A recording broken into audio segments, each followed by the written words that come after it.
Hello, everyone, and welcome to a very special interview today. Today, I'm joined by Anna Resendez. I think I've said that right. I hope I have. Yeah, And Aidan close. Moon, who have both been no doubt working tirelessly to bring MOP Classic back to life. And they've been kind enough to give up some of their time today to talk with me. So, thank you so much to the both of you for doing that. Anna, Aidan, how are we doing? Doing great. How are you? I am very well, thanks. Anna, how are you? Very good. Yeah, no, I'm super excited. We're getting closer each day to get to the release of MOP Classic, so very excited. We are. All right. So, no, we don't have a lot of time. So, I'm just going to crack Yep. straight into it. So, question one, I want to start off talking about Miss Classic approach and how this has perhaps been different to previous Classic launches that we've seen so far. Mainly looking at how quickly things have seemed to progress through Miss Classic beta with, in particular, raid testing.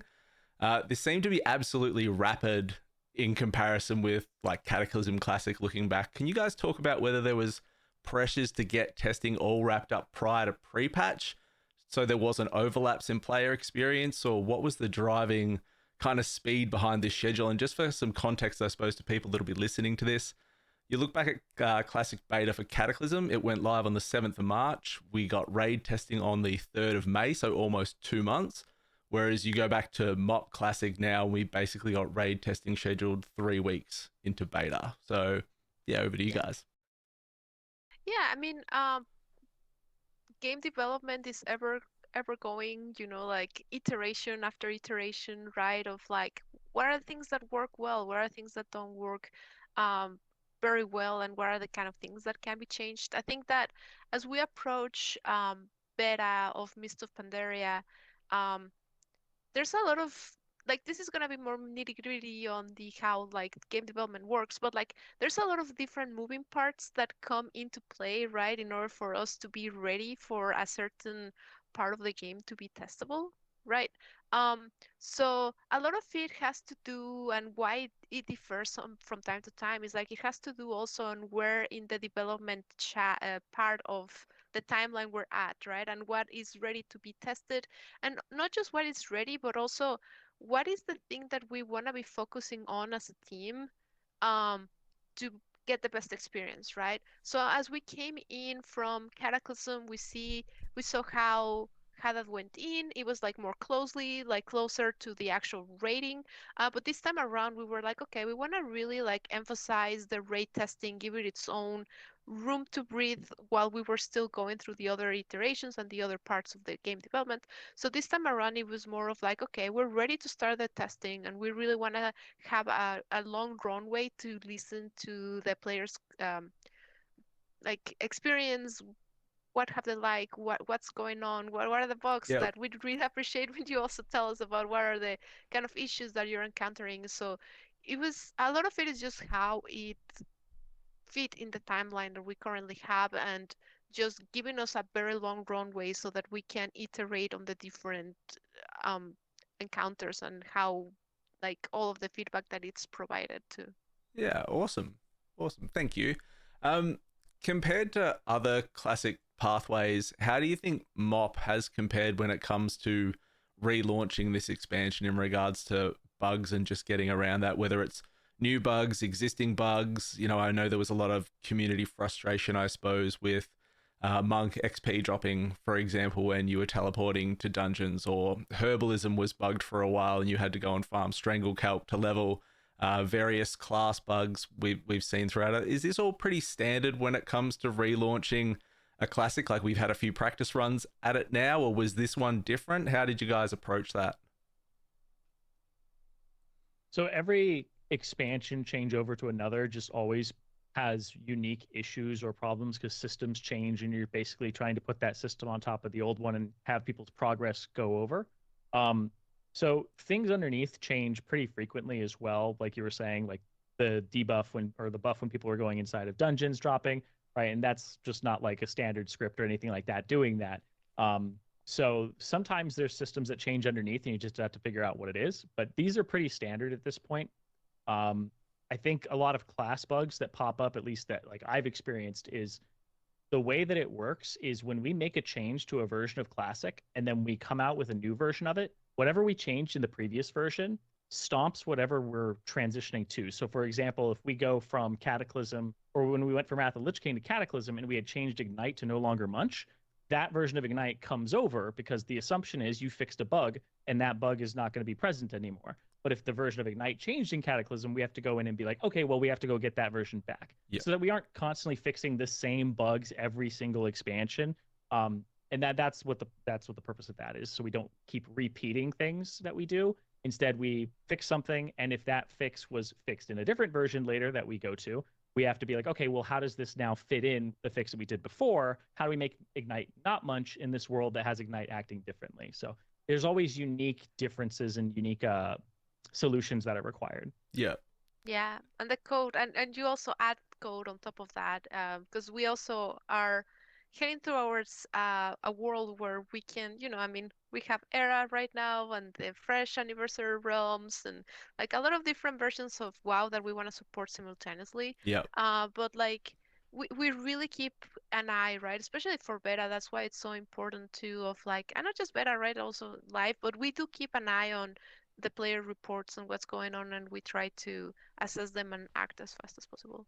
Yeah, awesome. You guys are doing a good job. It's crazy to know what goes on under the hood, and a lot of us Yeah. don't have an understanding of it. We just like to complain on forums and things like that. But yeah, it's great to get the inside of And it. it's important. I mean, we want you to have fun, right? Like we Of don't want you course. to be experiencing these issues. Yeah. Yep. Yeah, absolutely. Yeah. Just for some context that I think people don't usually get is there's a big difference between data and code. Yeah. Right. Data hotfixes, that's what my end usually deals with. That's like, oh, a number's not right, or a missile is traveling too fast. Code is essentially almost everything else that you have to deal with, right? If somebody is getting like extra resources when they dodge and it's not coming from a proc, Yeah. that's code. And those are typically fixes that get a lot more review before they go in and a lot more oversight. So those usually are like the server gets updated and you have to wait for a server restart, or we have to push a new, when people download a new client and you're just playing, you're like, why is this downloaded? It's because a new client's getting pushed to you because there's a fix there for code. So when something's just a data hotfix, that goes out pretty quickly. So when there's an issue like the monk issue with the experience, that's like, oh, that's probably going to take a little bit longer for us to fix. Well, the fix might actually be done, but it's like you have to make sure it's not breaking anything more, and it's causing other issues. So yeah, absolutely. Data and code, there's a big separation between the two. So data is much easier. Thank you. Data is much easier to push out. I love it. Thank you. I like to talk about class balancing, and we're going to call it your willingness to get involved in MOP Classic. So what is the approach going to be like through MOP Classic? Do you guys want to have a hand in class and spec functionality, class representation, performance, or is there a tendency to sort of view this as once MOP is set up to the way, let's say, it was in 5.4, it's hands off the wheel and we leave it to authentic experience, or are you guys going to have a willingness to keep putting a hand in there? So what we've decided that we're going to do is we are doing all of these changes at the beginning to get people ready. We have certain, almost like we have things set up in the future that will automatically revert these changes at certain patches. So when 5.2 happens, I don't have to press anything, but boom, this change will get reverted, right? It will no longer apply to that character. And we're going to give all context to people of when things are going to get reverted and when we think they will, like how's Affliction Warlock going to start losing some of those buffs that they got. We're basically setting up to do that, so we don't have to be as hands-on. But I think that we are dedicated to making sure that everybody is having a good time. That's really what we made the changes for in the first place. Is we don't want people to feel like they made the wrong choice in character select. We've been through Classic a lot of times now where different versions, people are like, well, I didn't play a warrior, so I guess I'm having a subpar time now.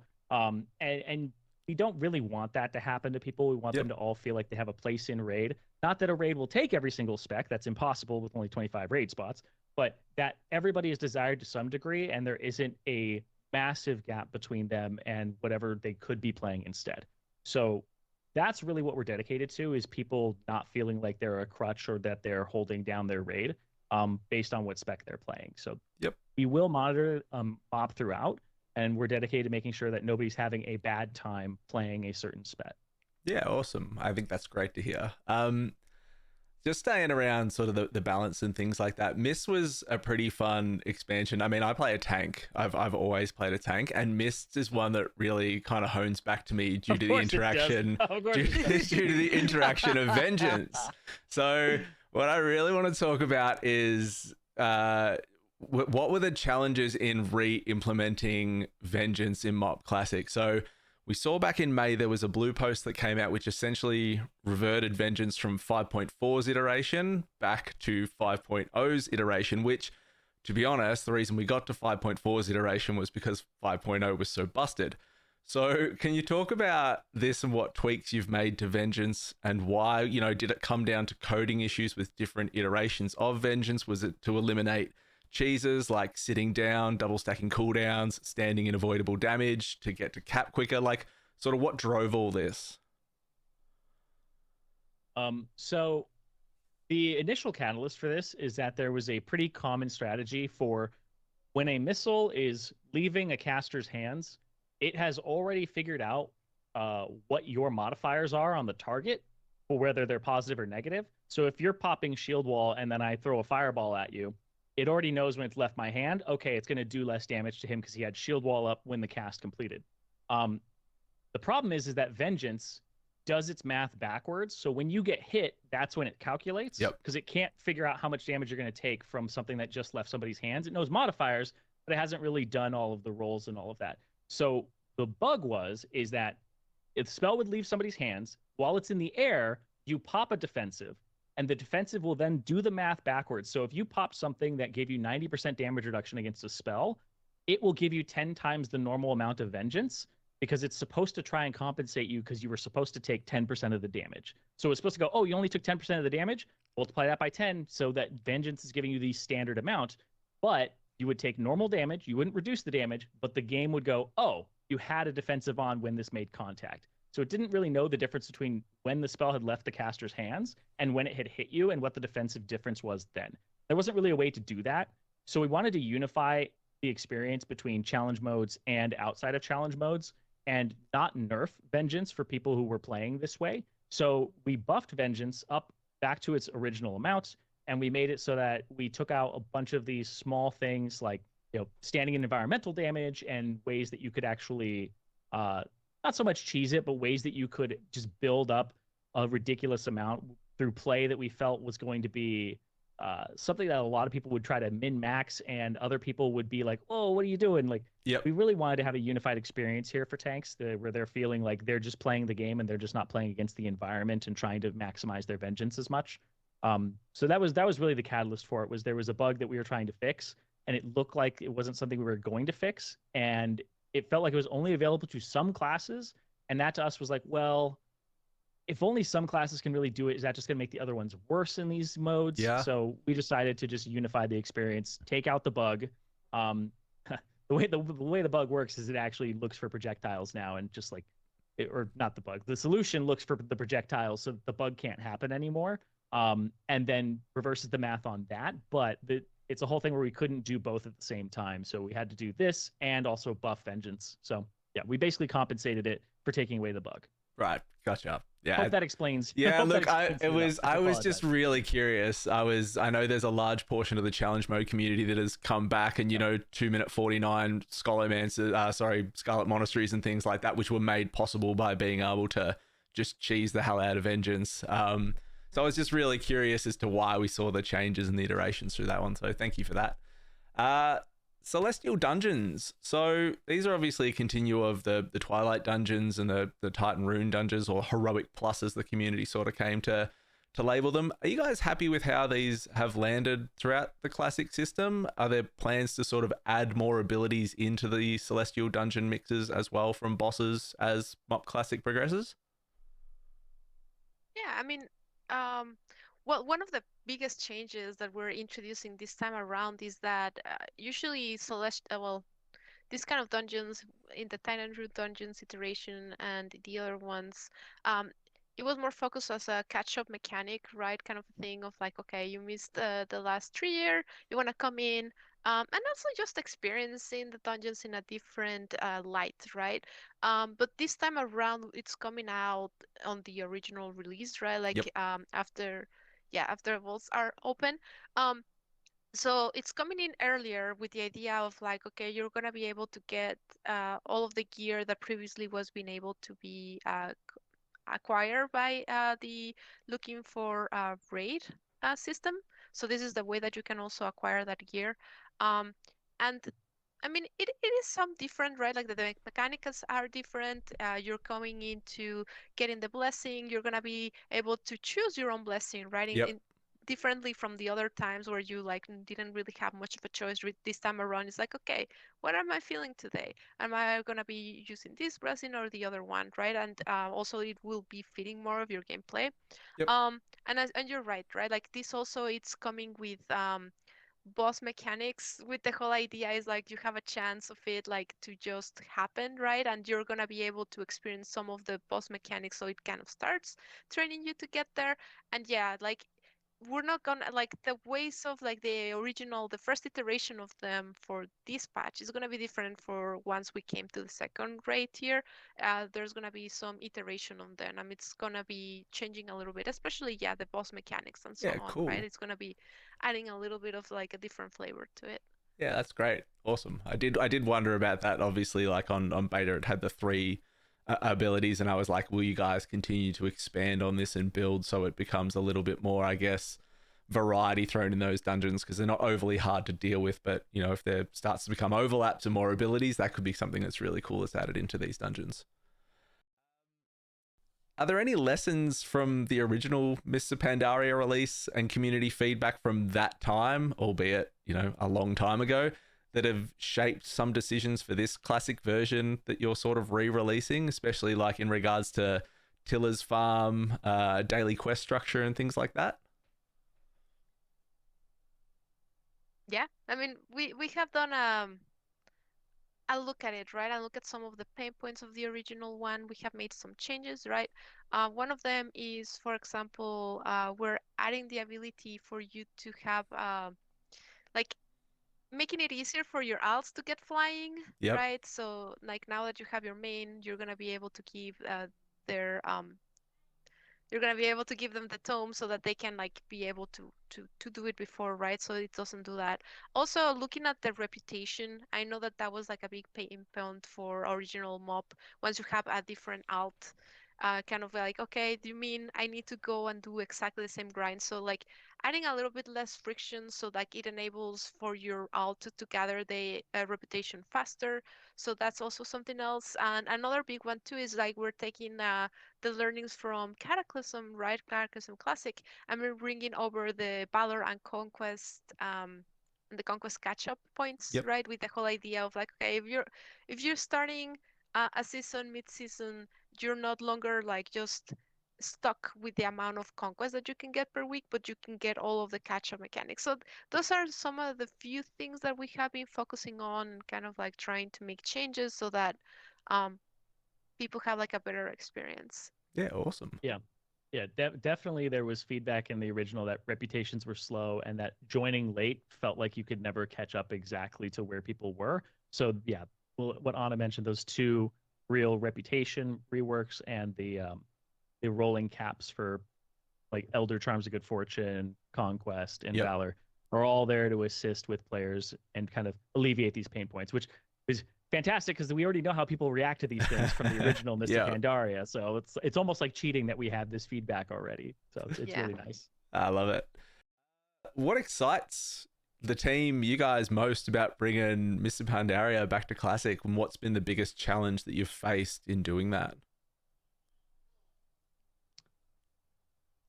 So for me personally, it's both the PvP and arena Yep. that people seem to really adore Mm-hmm. and the class design. Just even diving into the class design, there's some really, really well structured rotations. And, we have made some adjustments, but it's like we're trying to keep the core of the things that felt really good intact. And it's the same for PvP, where we're like, we really want to keep that gameplay intact. We want people to play this and not feel us touching the game. We Yep. want it to just feel like Mr. Pandaria to them. Yeah. For me personally, I really excited to play again a monk and have the spheres to heal.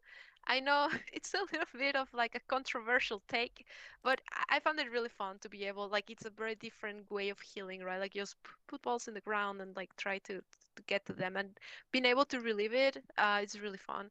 Um, and then, but like what was really like that wasn't that challenging to implement, I'm gonna be honest. But like what was really challenging though is, being able to restore the game as it was, right? Like there was a big push from the engineering side to be able to recreate the Veil of Eternal Blossom as Yeah. it was originally. Like we hadn't seen that like in the remix everywhere. Like there's nowhere that you can go to the original version of the Veil of Eternal Blossoms, be able to look at it like at its unique, like how beautiful it is before it got all destroyed. So I'm really excited about that, and we really invested in the approach that we took, so that like we're not again caged ourselves into being able, like just being stuck on the final patch again, right? Like we enable it in a certain way that it's more dynamic for us, so that we can uh, share it and re-implement it and like go through it as many times as we want. So I'm really excited about it. Yeah. Yeah, you don't know 20 years from now if somebody's going to be using your work. Yeah. This is true. We're right at the end. I got time for one more question to both of you, and I mean, you might know the answer. You won't be able to say anyway. But where does Classic end, or where do you think Classic ends? I mean, I think that's a question that it really depends on who you talk to, right? Like, what does it mean, classic? And I think that the team has a lot of things that we're working on, right? Like, and we are trying to bring our own classic flavor to the different things that we're working on. Like, even looking at the anniversary realms where we're starting back again from the beginning with like more into the hashtag some changes. We're still looking there, for example, and seeing like, okay, what are the learnings that we took from 2019, and what are the things that we're able to bring, like even like the chrono boom that we bring over, right? And stuff like that. So it just I think like classic never ends, right? Like classic can be, it's a philosophy for me that like it's just like what's the approach that you take to World of Warcraft, right? And I think Okay. like I hope that we can just continue to do it Yep. for a very long time. All right. I feel like that's a media trained question on not giving me an answer that it finishes at Legion or something like that, but that's all right. I'll take it. All right. We're going to catch all the way up. Well, thank you very much to the pair of you for your time today. It was really insightful. It was great to be able to fire around questions at you, and thank you very much again. Yeah, Thank you. Thank you for having us. No worries.